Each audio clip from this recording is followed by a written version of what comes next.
Bora lá corrigir a atividade. Bom dia para todos. Da 389 até a 391, para a gente já falar mais sobre o Oriente Médio, né? Que nós já citamos na aula passada, né? O Oriente Médio na página 385 já vem falando algumas coisas, né? Falamos também da Índia, tá? Que é também um dos assuntos da prova de vocês, a Índia, tá? Oriente Médio, volta lá na 385 para mim, por favor, 385. Então, eu citei para vocês que a exploração de petróleo é a sua principal fonte de riqueza, 66%, tá? Aonde nós temos as reservas dessa fonte energética, tá? Dentro do Oriente Médio. O que é a OPEP? O que a gente tem que saber do Oriente Médio? A OPEP, Organização dos Países Exportadores de Petróleo, Organização dos Países Exportadores de Petróleo, ou seja, é a OPEP que o quê? Que regula o preço do petróleo no mundo. É a OPEP que regula o preço do petróleo no mundo. Então, bora lá. Página 389. Sobre os países estudados na Ásia Central e Setentrional, de modo geral, qual é a base do crescimento de sua economia? E aí? Exportação de petróleo, gás natural, entre outros recursos minerais. Segunda questão, ele te dá um gráfico aí da evolução do PIB de 1960 a 2016, tá? Então ele pede para analisar a evolução do PIB indiano. Com base nessa análise, para responder as questões, tá? Então, letra A. Entre quais décadas se deu o menor crescimento do PIB indiano? Entre as décadas de 1960 e 1970. 1960 e 1970. B. Entre quais décadas se deu o maior crescimento do PIB indiano? Entre 2000 e 2016. Entre 2000 e 2016. Esse crescimento ele foi resultado das transformações, né, que foram verificadas na década de 90. A gente verifica a transformação no setor o quê? Industrial, principalmente, gente, tá? A gente verifica essa transformação ocorrida, né, no setor industrial. Lá na página 384, se você voltar lá, eu pedi que vocês grifassem. Se eu não me engano, tá aí no início, ó. 384, né? A Índia começou a apresentar um expressivo crescimento econômico a partir da década de 90, tá? Período em que o governo indiano promoveu medidas de reestruturação econômica. Entre elas, a gente pode citar a diversidade da indústria, redução de tarifas de importação, concessão de maior autonomia para a atuação das atividades industriais privadas, atração de empresas transnacionais. Ou seja, o que essas transnacionais elas se aproveitam? A oferta da mão de obra barata. Investimento em tecnologia e aonde? No setor de educação, aonde é o ponto falho do Brasil, o ponto fraco do Brasil na realidade. Ele não investe em pesquisas, ele não investe em educação. O atual governo ele deixou de investir em pesquisas e um grupo foi em cima dele, né? O atual presidente do Brasil. Então, o grupo foi em cima dele. Por quê? Porque é onde gera dinheiro para a economia também do país, né? E tu está incentivando uma população, né, de mente fechada, não são todas, a estudarem. Por quê? Porque essa parte de pesquisa ela é importante de se manter ainda em um país. Porque é onde gera dinheiro. Um estudante lá do ensino médio, do ensino fundamental 2, se ele fizer um bom projeto com o professor, ele passa a ganhar um dinheiro X se o projeto dele for aprovado, né? Existe muito isso no IFAM. Para quem entra na UFAM também, o EA, existem projetos assim, que a pessoa começa a ganhar um dinheirinho com aquele projeto, tá? É como se o projeto fosse vendido pro Estado, né? Então é um incentivo. Se tu começar a ganhar dinheiro com o que tu escreveu, tu vai começar a se interessar cada vez mais, cada vez mais, cada vez mais, né? Ó, na página 384, a transformação da economia da Índia, em função de tais mudanças estruturais, resultou no crescimento acelerado do PIB indiano a partir do início do século 21, né? Grifa essa parte aí, Maria, que eu pedi até que eles grifassem, tá? Letra C. A economia indiana cresce em um ritmo superior à medida mundial. Mas é possível dizer que essa riqueza é distribuída de forma justa? Não, pelo contrário. Não, pelo contrário. A Índia é uma potência econômica, mas repleta de quê, gente? Desigualdades sociais. Terceira questão, bora lá. Leia o trecho da reportagem e responda as questões propostas. OPEP quer a aliança mais longa com membros fora do cartel, né? Líder da OPEP, a Arábia Saudita, falou em estender a cooperação entre o cartel de 14 membros, né, e produtores independentes após um acordo com a Rússia e outras nações para controlar a produção e elevar os preços. Letra A. Pesquisa no dicionário o que é cartel e explique-o. Cartel o que é? São empresas que controlam o preço de uma produção. São empresas que controlam o preço de uma determinada produção. Retrair, ou seja, inibir a livre concorrência, ou seja, só eles podem dominar aquela área ali petrolífera, essa parte da economia, só eles podem vender naquele preço, tá? Ou seja, o cartel, ele é um acordo comercial, ele é um acordo comercial, tá? Letra B. Por que a OPEP é considerada um cartel? Lá eu falei para vocês aqui, ó, porque ela controla o quê? O preço do petróleo no mundo. Eu pedi que vocês anotassem, se eu não me engano, isso, porque ela controla o preço do petróleo no mundo. Quarta questão.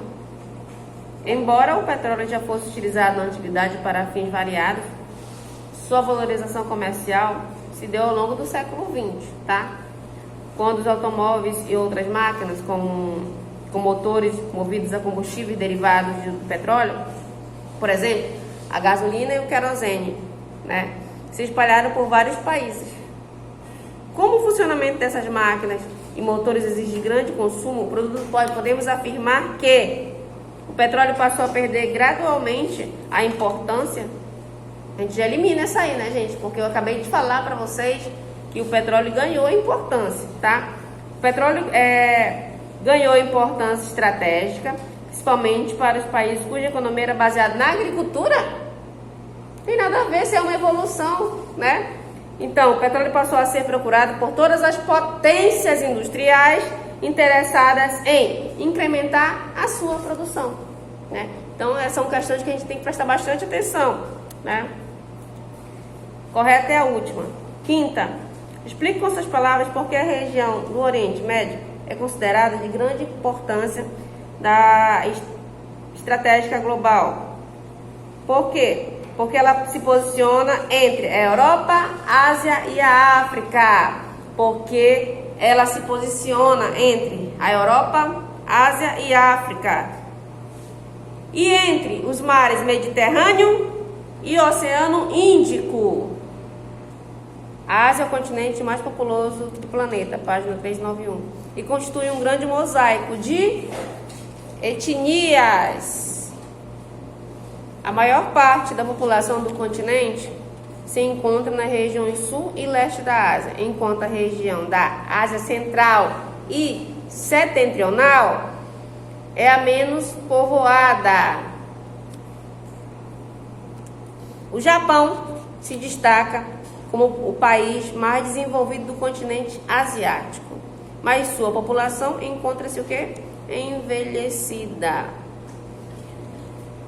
A China se destaca como a segunda maior economia do planeta e vem registrando crescimento rápido. No entanto, o país também apresenta diversos impactos ambientais relevantes.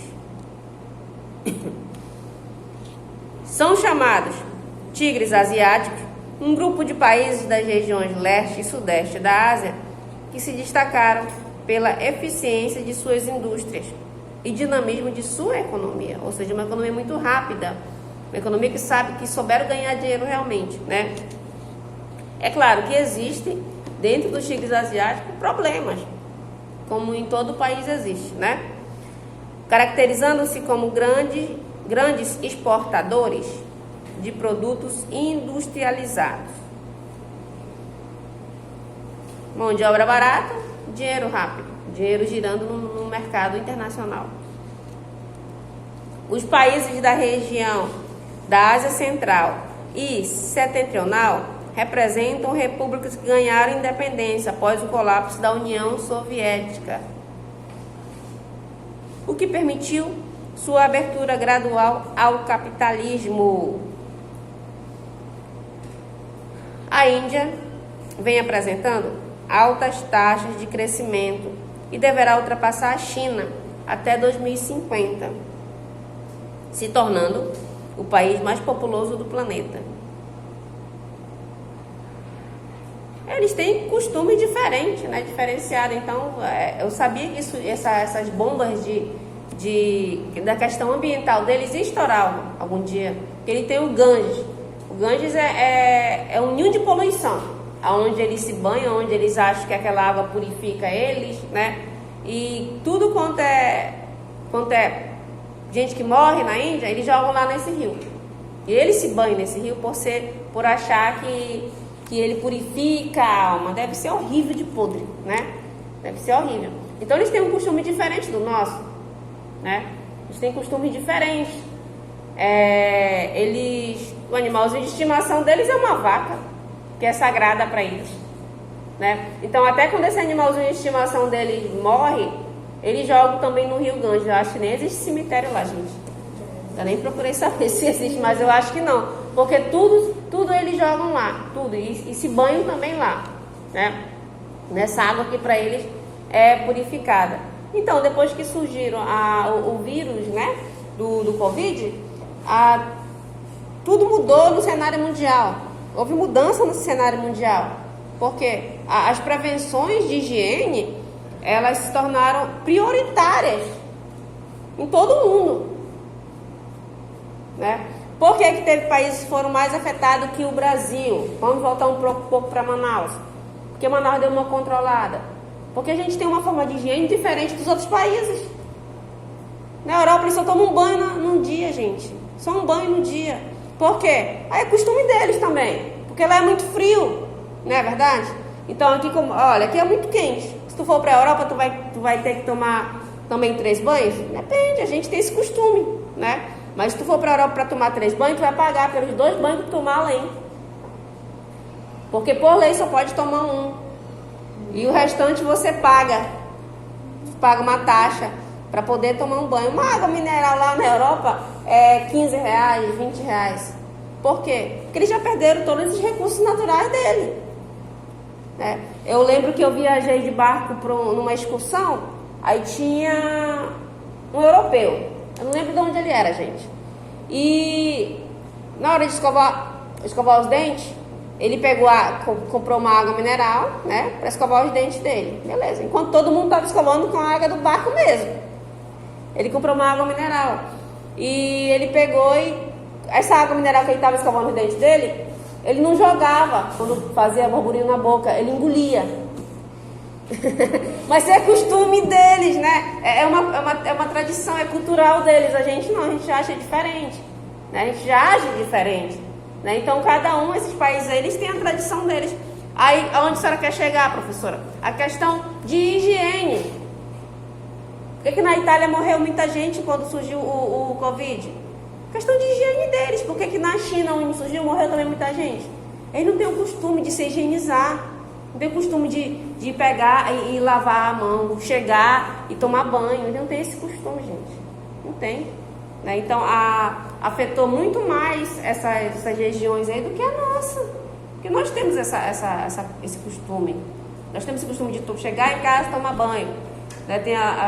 Tem gente que fala, eu tomo 3, 4 banhos no dia. Sim, é muito quente. Olha, o verão parece que vai vir agora. A gente não vai aguentar. A gente já não aguenta aqui nessa sala que é quente, né? Então eles têm costume diferenciado. Apesar de grande parte da população do continente viver em áreas rurais, intensos fluxos migratórios do campo para a cidade está causando a urbanização da população asiática. Os países do Oriente Médio, de modo geral, se destacam como grandes produtores de petróleo, o que explica em parte a importância da geopolítica da região.